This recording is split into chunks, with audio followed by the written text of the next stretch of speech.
إن الحمد لله نحمده ونستعينه ونستغفره ونعوذ بالله من شرور أنفسنا وسيئات أعمالنا من يهده الله فلا مضل له ومن يضلل فلا هادي له أشهد أن لا إله إلا الله وحده لا شريك له وأشهد أن محمدا عبده ورسوله قال الله تعالى في كتابه الكريم يا أيها الذين آمنوا اتقوا الله حق تقاته ولا تموتن إلا وأنتم مسلمون أما بعد فإن أصدق الحديث كتاب الله وخير الهدي هدي محمد صلى الله عليه وسلم وشر الأمور محدثاتها فإن كل محدثة بدعة وكل بدعة ضلالة وكل ضلالة في النار اللهم صل وسلم وبارك على نبينا محمد وعلى آله وصحبه ومن تبعهم بإحسان إلى يوم الدين. Masyarul muslimin, jamaah sidang Jumat yang semoga dirahmati Allah Subhanahu wa taala. Ketahuilah bahwasanya kehidupan di dunia seseorang tidak akan pernah terlepas dari yang namanya ujian, dari yang namanya cobaan atau musibah. Terkadang silih berganti datang kepada dirinya. Oleh karenanya dunia sebagai darul bala, dunia sebagai tempatnya ujian. Saya meyakini bahwasanya tidak ada di antara kita yang selama hidupnya tidak pernah mendapatkan masalah. Oleh karenanya ketika seseorang tertimpa masalah demi masalah, dihujani masalah demi masalah, yang satu belum kelar datang masalah yang lainnya, maka para ulama telah menjelaskan kepada kita, lihatlah kepada 4 perkara. Yang pertama, jamaah sekalian yang semoga dirahmati Allah Subhanahu wa taala, ketika kita tertimpa masalah, ketika syahwat senantiasa mengiringi diri kita, hawa nafsu senantiasa membayangi kita, faraji salatah, lihatlah bagaimana interaksi dirimu dengan ibadah salat. Perhatikan salat kita jamaah sekalian. Jangan-jangan ada yang masalah di dalam salat kita sehingga Allah Subhanahu wa taala memberikan ujian, memberikan masalah demi masalah kepada diri kita. Masyarul muslimin yang semoga dirahmati Allah Subhanahu wa taala. Tentang salat belasan ayat, bahkan puluhan ayat Allah Subhanahu wa taala memberitakan kita sebagai hamba-hambanya, wa aqimus salata wa atuz zakah. Dirikanlah salat dan tunaikanlah zakat. Maka perhatikan, jangan-jangan diri kita masih malas-malasan menjalankan ibadah salat. Masih ada yang bolong-bolong ketika menjalankan ibadah salat. Atau kita mengerjakan 5 waktu namun kita kerjakan secara malas-malasan atau terpaksa. Atau jangan-jangan salat kita meyakini hanya sekedar menggugurkan kewajiban tanpa kita mendatangkan rukun-rukunnya, syarat-syaratnya atau tumakninahnya. Jamaah sekalian yang semoga dirahmati Allah Subhanahu wa taala. Allah Subhanahu wa taala dalam banyak ayat menjelaskan agar kita senantiasa iqamatus shalah, mendirikan salat. Bukan hanya sekedar yang penting saya sudah salat, yang penting saya sudah menggugurkan kewajiban saya sebagai seorang muslim. Bukan demikian jemaah sekalian. Maka ketika seseorang salat, hendaknya dia penuh dengan tumakninah menjalankan ibadah salat. Atau jangan-jangan salat kita hanya sekedar sendiri di rumah, padahal Rasulullah sallallahu alaihi wasallam mengkhabarkan kepada kita dengan kabar gembira, salatul jamaati afdalu min salatil fardhi bi 70 wa 20 darajah. Salat yang dilakukan secara berjamaah lebih utama daripada salat sendirian 27 derajat. Ini kalau seandainya satu kali salat. Dalam sehari semalam ada 25 salat, tinggal kita kalikan. kali dengan seminggu, kali dengan sebulan, setahun, seumur hidup kita. Maka perhatikan jamaah sekalian tentang salat kita. Dan ingatlah bahwasanya salat merupakan ibadah yang memiliki kedudukan yang sangat tinggi dalam Islam, menempatkan nomor kedua setelah syahadat la ilaha illallah wa anna Muhammadar Rasulullah. Dan ingatlah salat merupakan juga ibadah yang pertama kali akan dihisab di hari kiamat oleh Allah Subhanahu wa taala kepada seorang hamba. Rasul kita yang mulia sallallahu alaihi wasallam bersabda, "Awwalu ma yuhasabu bihi al-'abdu yaumal qiyamah as-shalah." Sesungguhnya pertama kali yang akan dihisab oleh Allah Subhanahu wa taala kepada seorang hamba pada hari kiamat as-shalah, tentang salatnya. Idza salahat salaha as-sa'iru 'amalihi. Ketika salatnya benar, salatnya bagus, maka akan baik dan benar seluruh amalannya. Wa idza fasadat fasada sa'iru 'amalihi. Dan ketika salatnya rusak, akan rusak pula seluruh amalannya, kata Rasulullah sallallahu alaihi wasallam. Ma'asyiral muslimin yang semoga dirahmati Allah Subhanahu wa taala. Renungilah tentang bagaimana interaksi kita dengan ibadah salat. Jangan kita semangat mengejar dunia kita, melupakan siapa yang memberikan rezeki kepada kita, yang memerintahkan salat kepada kita. Sungguh lalai diri ini jamaah sekalian dengan mengerjakan ibadah salat. Maka perbaiki salat kita, benarkan salat kita, sesuaikan salat kita dengan petunjuk Nabi sallallahu alaihi wasallam, dan hadirkan keikhlasan, tumakninah dalam salat kita. Kemudian ma'asyiral muslimin yang semoga dirahmati Allah Subhanahu wa taala. Yang kedua, ketika masalah demi masalah datang kepada kita, perhatikanlah bagaimana interaksi kita dengan Al-Quran. Al-Quran adalah kalamullah, ucapan Allah Subhanahu wa taala, hudal lil muttaqin, sebagai petunjuk bagi orang-orang yang bertakwa. Maka perhatikan bagaimana diri kita selama ini, bagaimana interaksi kita terhadap Al-Quran. Jangan-jangan Al-Quran hanya sekedar pajangan di lemari kita. Jangan-jangan Al-Quran sebagai koleksi dalam buku-buku kita. Bukan demikian jamaah sekalian.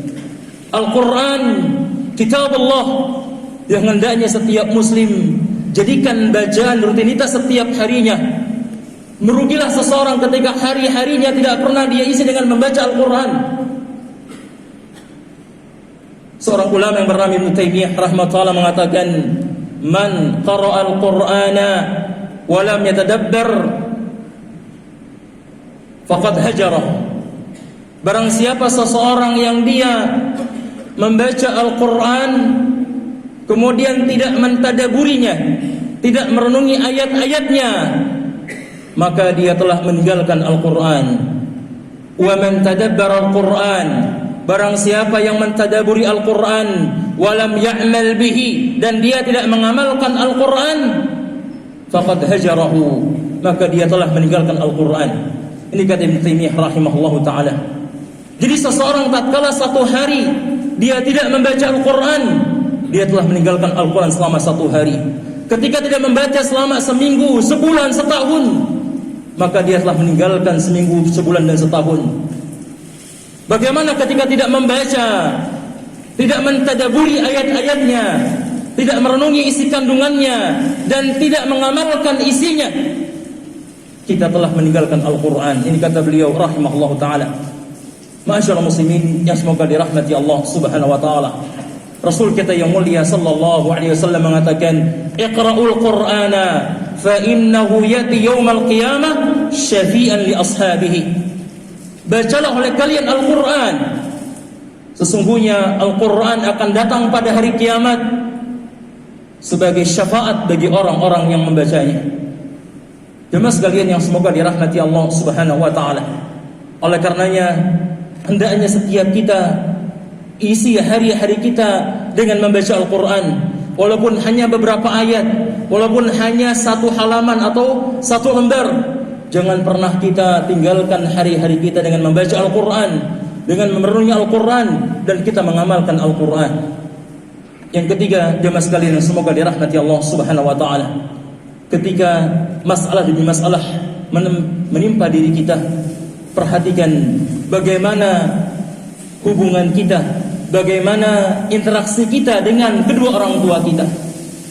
Orang tua merupakan orang yang paling besar kedudukannya dalam agama Islam, melebihi kedudukan istri kita, anak-anak kita, tetangga kita, sekalipun pemimpin kita.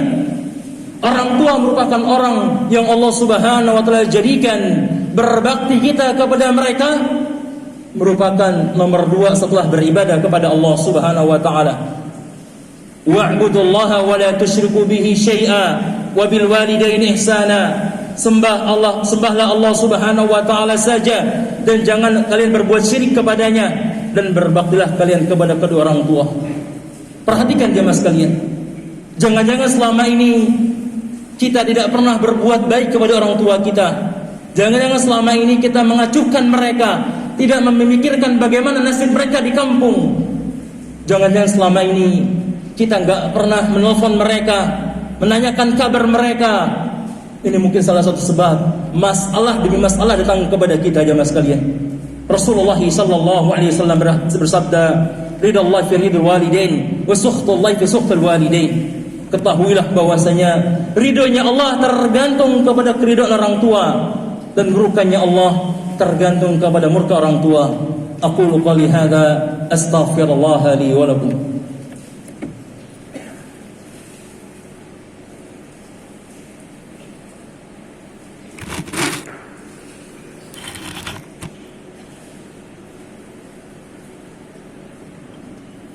Alhamdulillahi rabbil alamin. Wassalatu wassalamu ala asyrafil anbiya'i wal mursalin wa ala alihi wa sahbihi wa man tabi'ahum bi ihsanin ila yaumiddin. Ma'asyiral muslimin, jamaah sidang Jumat yang semoga dirahmati Allah Subhanahu wa taala. Yang keempat, ketika kita senantiasa mendapatkan masalah demi masalah, yang keempat adalah perhatikan sejauh mana ketakwaan kita kepada Allah Subhanahu wa taala. Sejauh mana diri kita menjalankan perintah-perintah Allah, sejauh mana diri kita menjauhkan larangan-larangan Allah Subhanahu wa taala. Yang ini merupakan hakikat ketakwaan kepada Allah, menjalankan perintah-perintah Allah, menjauhi larangan-larangan Allah Subhanahu wa taala.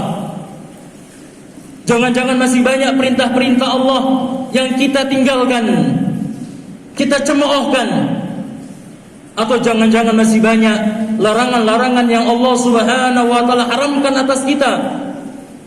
Kita masih menjalankannya dengan asyik, dengan enjoy, tidak pernah merasa bersalah, tidak pernah merasa ketika melakukan perbuatan dosa akan datang musibah demi musibah kepada kita.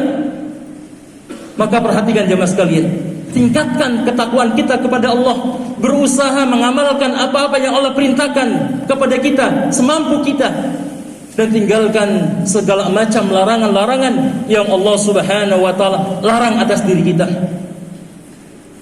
Bukankah Allah Subhanahu wa taala mengatakan, "Wa may yattaqillaha yaj'al lahu makhraja wa yarzuqhu min haitsu la yahtasib." Barang siapa seseorang yang dia bertakwa kepada Allah, menjalankan perintah Allah, menjauhi larangan Allah Subhanahu wa taala, yaj'al lahu makhraja, Allah akan bukakan kepada mereka jalan keluar dari berbagai macam problematika yang dihadapi. Masalah dengan keluarganya, masalah dengan tempat kerjanya, masalah dengan tetangganya. Kuncinya takwa kepada Allah Subhanahu wa taala. Wa yarzuqhu min haitsu la yahtasib, dan Allah akan berikan kepada dia rizki dari arah yang tidak dia sangka-sangka.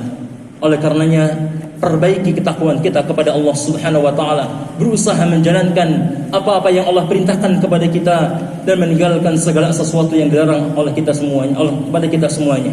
Oleh karena jemaah sekalian, dengan demikian insyaallah masalah demi masalah akan bisa kita hadapi dengan izin Allah Subhanahu wa taala.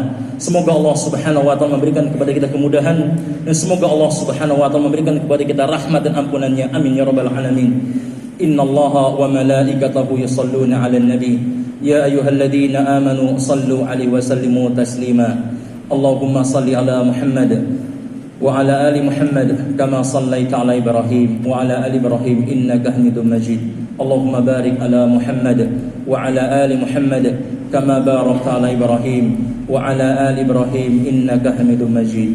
Allahumma ighfir lana wa liwalidina wa lil mu'minina yawma yaqumul hisab. Rabbana hab lana min azwajina wa dhurriyyatina qurrata a'yun waj'alna lil muttaqina imama. Rabbana hab lana min azwajina wa dhurriyyatina qurrata a'yun waj'alna lil muttaqina imama. Rabbana atina fid dunya hasanah wa fil akhirati hasanah wa qina adzaban nar. Allahumma aslih ulata umurina. Allahumma aslih ulata umurina wa fi kulli ma tuhibbu wa tarda. Wa sallallahu ala nabiyyina Muhammadin wa ala alihi wa sahbihi wa sallam. Akhiru da'wana anil hamdulillahi rabbil alamin.